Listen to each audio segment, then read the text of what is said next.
राम जी की कथा, जिसे रामायण के नाम से भी जाना जाता है, भारतीय संस्कृति और धर्म का एक महत्वपूर्ण हिस्सा है। यह कथा भगवान विष्णु के अवतार राम के जीवन और उनके आदर्शों का वर्णन करती है। यहाँ राम कथा का एक विस्तृत विवरण दिया गया है। राम का जन्म और बाल्यकाल। राम का जन्म अयोध्या के राजा दशरथ और उनकी पत्नी कौशल्या के घर हुआ था। वो भगवान विष्णु के 7वें अवतार माने जाते हैं। उनके साथ उनके भाई भरत, लक्ष्मण और शत्रुघ्न का भी जन्म हुआ। राम एक आज्ञाकारी पुत्र, एक कुशल राजकुमार और एक धर्मपरायण व्यक्ति के रूप में बड़े हुए। राम का विवाह और वनवास। राम का विवाह राजा जनक की पुत्री सीता से हुआ। विवाह के बाद राजा दशरथ ने अपनी पत्नी कैकेयी के कहने पर राम को 14 वर्ष के लिए वनवास भेज दिया। राम, सीता और लक्ष्मण वनवास के लिए निकल पड़े। वनवास और रावण का अपहरण।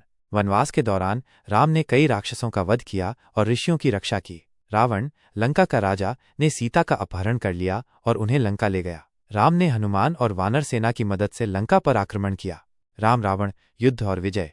राम और रावण के बीच एक भयंकर युद्ध हुआ। राम ने रावण का वध किया और सीता को बचाया। विजय के बाद राम अयोध्या लौटे और राजा बने।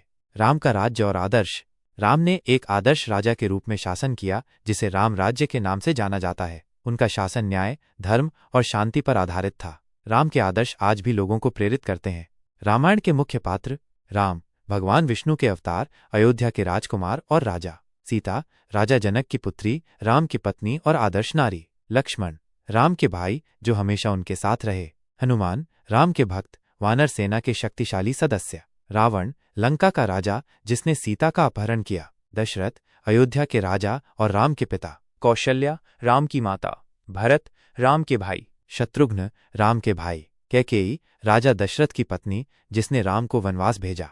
रामायण एक महाकाव्य है जो हमें धर्म, न्याय, प्रेम और कर्तव्य के महत्व को सिखाता है। ये कथा आज भी लाखों लोगों को प्रेरित करती है।